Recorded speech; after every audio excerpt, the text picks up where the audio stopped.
할렐루야. 우리 모든 그리스도인들의 공통된 소망을 한 가지 짚자면요, 하나님께서 함께 하시기를 원한다는 거예요. 이 하나님께서 함께 하시는 삶, 그것이 바로 우리의 믿음의 시작이기도 합니다.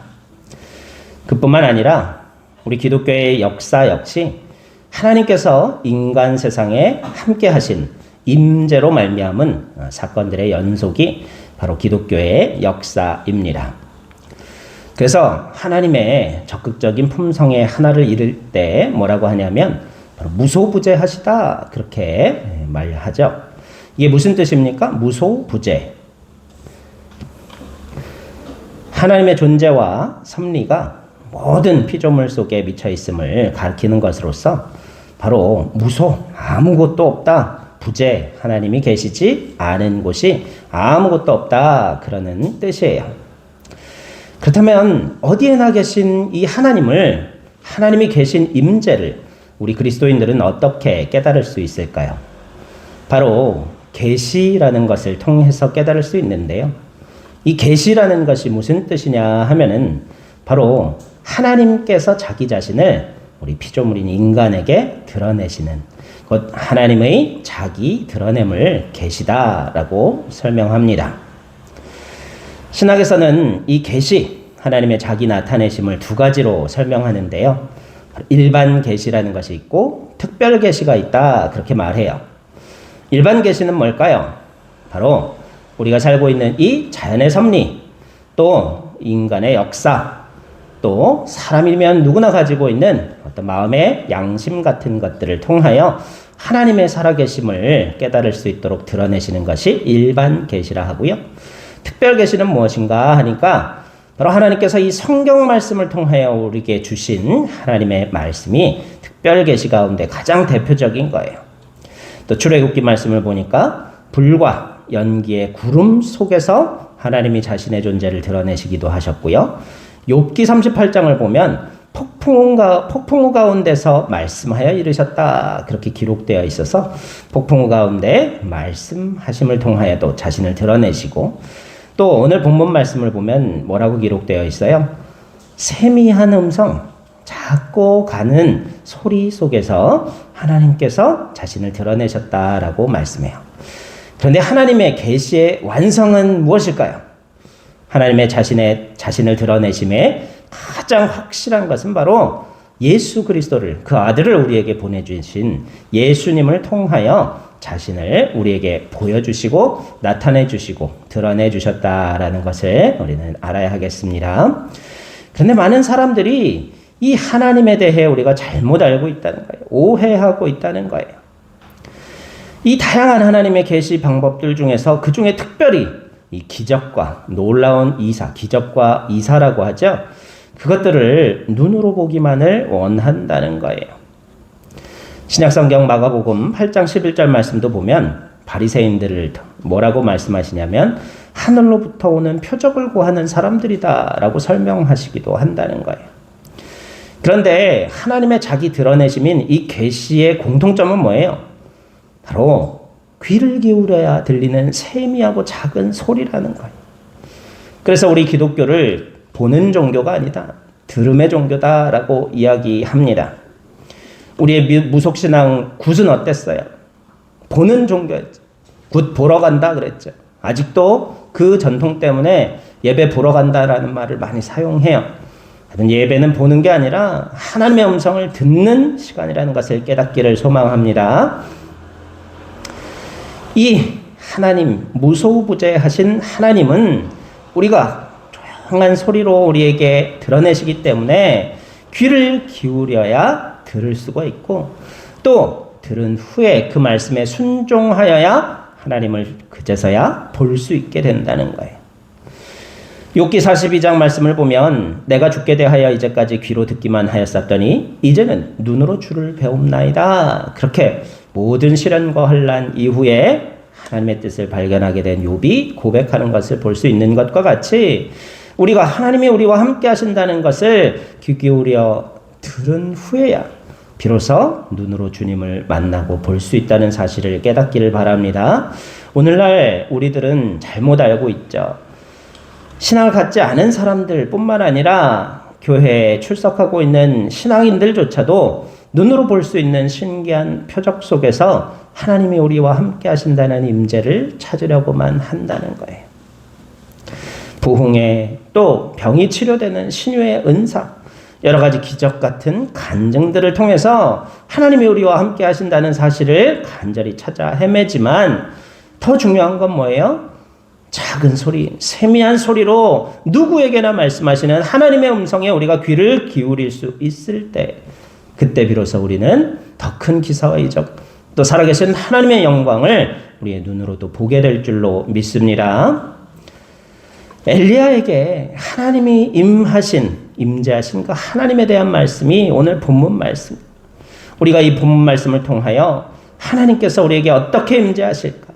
또 하나님의 그 함께하심, 임재하심을 통하여 우리가 무엇을 깨달아야 할까? 묵상하며 은혜를 나누기 원합니다.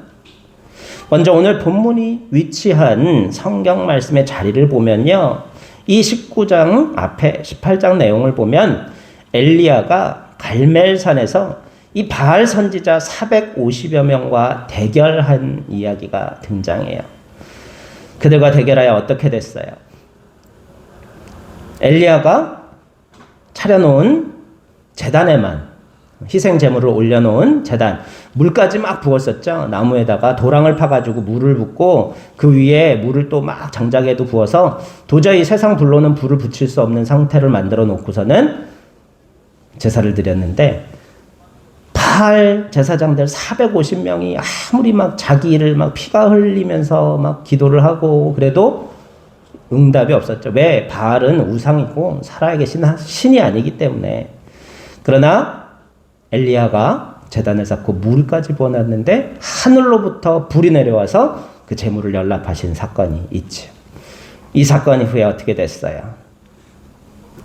그 450명이나 되는 제사장들을 엘리야가 다 죽이게 됩니다. 그리고 또 7번이나 기도하여서 이 7년 가뭄이었던 곳에 비가 내리게 하시고, 또 아합 왕 앞에서 허리를 동이고서는 이 마차를 타고 가는 아합 왕을 허리를 동이고 달려갔던, 광야를 뛰어서 달려갔던 그 일도 있었어요. 이 사건 직후에 이 아합 왕의 나쁜 부인인 왕비인 이세벨이 사신을 보내서 뭐라 그래요? 내가 죽인 바알 선지자들처럼 내일 내가 너를 죽이겠다. 내가 너를 내일 죽이지 않으면 내가 신들에게 저주를 받겠다. 맹세까지 하는 거예요.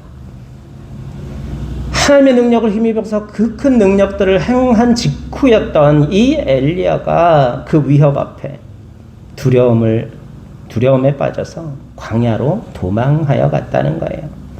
그리고서는 그 두려움을 이기지 못하여 로뎀나무 아래에 누워서 하나님 앞에 죽기를 청하죠. 그러나 하나님께서는 어떻게 하셨어요? 천사를 보내셔서 먹을 것과 마실 것을 준비하여서 주셨다는 거예요. 그가 2번이나 하나님께서 천사를 통하여 보내주신 그 먹을 것과 마실 것을 의지하여서 40주야 동안 40낮과 밤을 달려 호렙산에 이르게 됩니다. 그러나 아직도 두려움에서 빠져나오지 못하였던 이 엘리야는 호렙산 하나님의 산에 들어가서조차 동굴 속에 숨어 지내게 됩니다. 그때 바로 하나님께서 그를 찾아오세요. 임재하셨어요. 그런데 3번 큰 바람 속에도 하나님은 계시지 않았고요. 또 땅이 흔들리고 산이 우르릉꽝꽝 흔들리는 지진 속에서도 계시지 않았고요. 또 신비로운 이 불이 막 앞에서 타오르는 가운데에도 하나님은 계시지 않았다라고 오늘 본문은 우리에게 가르쳐 주세요. 그 모든 현상이 지나가고 잔잔해진 이후에 어떻게 해요? 세미한 소리 가운데 하나님의 목소리가 들려왔어요. 뭐라고 물으십니까? 내가 어찌하여 여기에 있느냐? 하나님은요, 하나님의 임재는요, 바람, 지진, 불처럼 화려한 현상 속에서 체험되는 것이 아님을 엘리야에게 가르쳐 주시기 원하셨어요. 그 모든 일이 지난 후에 세미한 소리에 귀를 기울였을 때 비로소 하나님의 질문을 듣게 됩니다. 하나님께서는 동일한 질문을 2번이나 엘리야에게 합니다. 하지만 안타깝게도 그의 질문은 2번이나 하나님의 음성을 듣고 나기 전이나 후나 똑같았다는 걸 볼 수 있죠. 내가 어찌하여 여기에 있느냐? 올바른 질문 속에 정답이 내포해 있어요. 우리가 하나님께 어떤 질문을 드려야 할까요? 하나님, 제가 이렇게 열심히 믿음 생활하고 열심히 기도하는데 왜 제가 원하는 복을 주시지 않으십니까? 라고 하나님께 질문해야 할까요? 일주일 동안 학교에서 공부하고 학원도 열심히 다녔는데 왜 주말에 제가 놀고 싶은 어린이대공원에 갈 수 없는 걸까요? 바른 질문이 아니라는 거예요. 바른 질문은 뭘까요? 주님, 제게 주시기 원하시는 복이 무엇입니까를 먼저 물어야 한다. 하나님이 내게 주시고자 하시는 복은 무엇입니까? 먼저 물을 수 있어야 한다. 엘리야도 하나님의 질문, 내가 어찌하여 여기에 있느냐라는 질문에 잘못된 대답을 했어요. 내가 만군의 하나님 여호와께 열심히 유별했사오니 이는 이스라엘 자손이 주의 언약을 버리고 주의 제단을 헐며 칼로 주의 선지자들을 죽였음이오며 오직 나만 남았거늘 그들이 이제 내 생명도 찾아 빼앗으려 하나이다. 자기 두려움에 대해서만 이야기하고 있어요.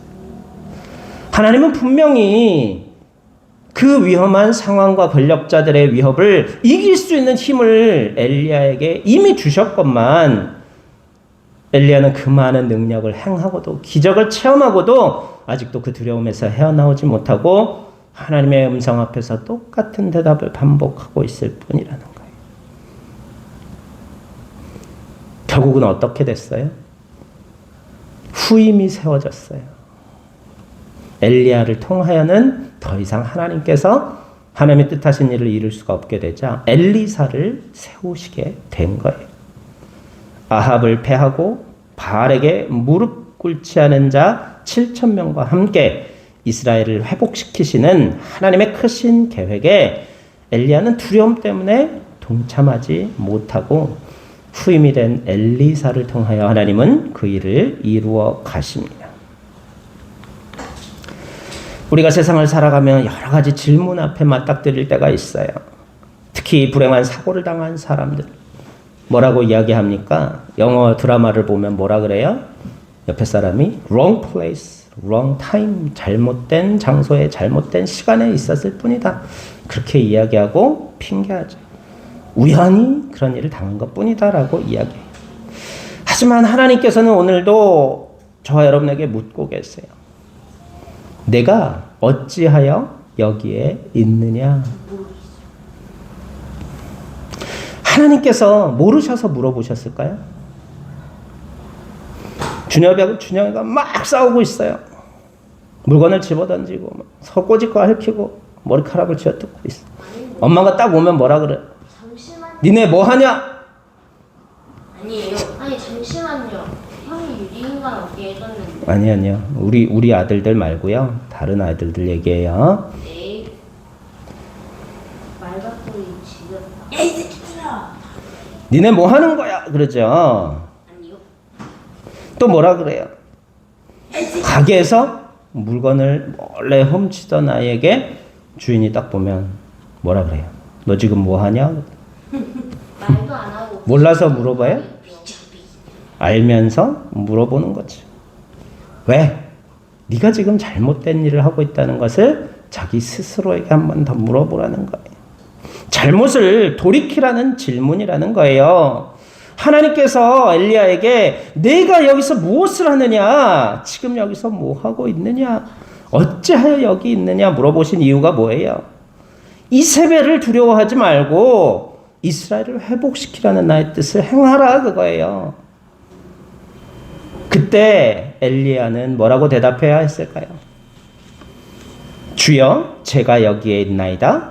나를 보내소서. 이사야가 하나님 앞에 말씀하였던 것처럼 하나님께서 이사야를 부르셨을 때 그가 대답했던 것처럼 주여 제가 여기 있나이다 나를 보내시옵소서 대답했다면 엘리사가 새롭게 그의 후임으로 필요치 않았을 거예요.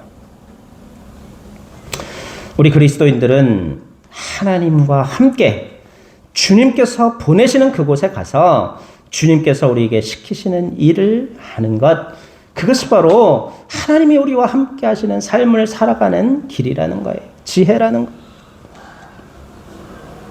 우리 모두 다 하나님이 나와 함께 하시는 삶을 살기를 원하지만, 그러나 하나님께서 원하시는 일을 하기를 원치를 않는다. 왜?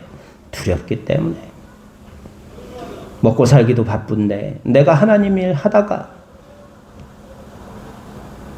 요즘 말로 뭐라 그래요? 메롱되면 어떡해요? 그러죠. 하나님 우리와 함께 하십니다.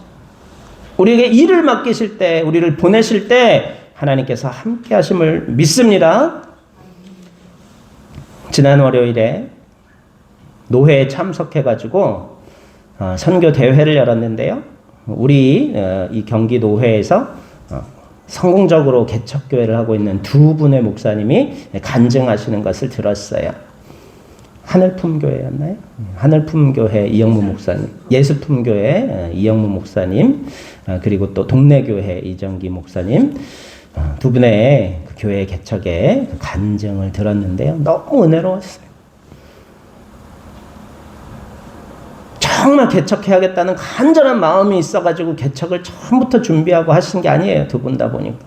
하나님이 밀어가시니까 순종하신 거예요. 그냥. 그러다 보니까 어때요?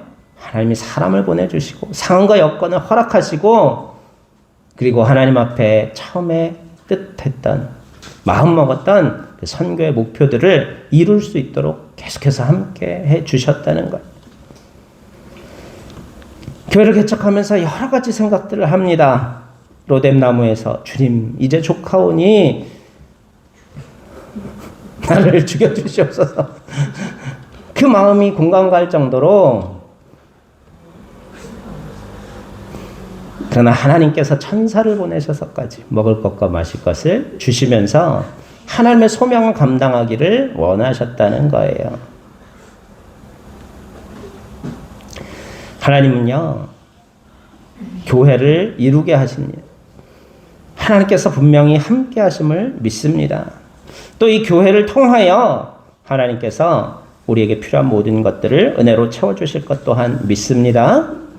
우리가 이 믿음을 가지고 하나님께서 오늘 저와 여러분에게 들려주시는 세미한 음성, 내가 어찌하여 여기에 있느냐는 질문에 올바른 대답을 할 수 있는 하나님의 능력의 백성들이 될 수 있기를 간절히 소망합니다. 기도드립시다. 은혜와 사랑이 충만하신 생명의 하나님, 내가 어찌하여 여기에 있느냐. 주님, 제가 여기 있사오니 나를 보내시옵소서. 이사야처럼 담대히 대답할 수 있는 지혜로운 믿음을 우리에게 허락하여 주옵소서. 만물을 창조하시고 풍성케 하시는 하나님의 권능이 우리와 함께 하실 때 우리가 아무것도 두려워할 필요가 없음을 다시 한번 깨닫사오니, 그 능력의 주님을, 전능하신 주님을 의지하여 하나님 우리를 통하여 이루시기 원하시는 거룩하신 일을 이루어 나아가는 순종의 자녀들, 능력의 자녀들, 평강의 자녀들이 될 수 있도록 함께 해주시기를 간절히 소망하오며, 우리를 원하신 예수 그리스도의 이름으로 감사하며 기도드리옵나이다. 아멘. 하나님께 예물 드리겠습니다.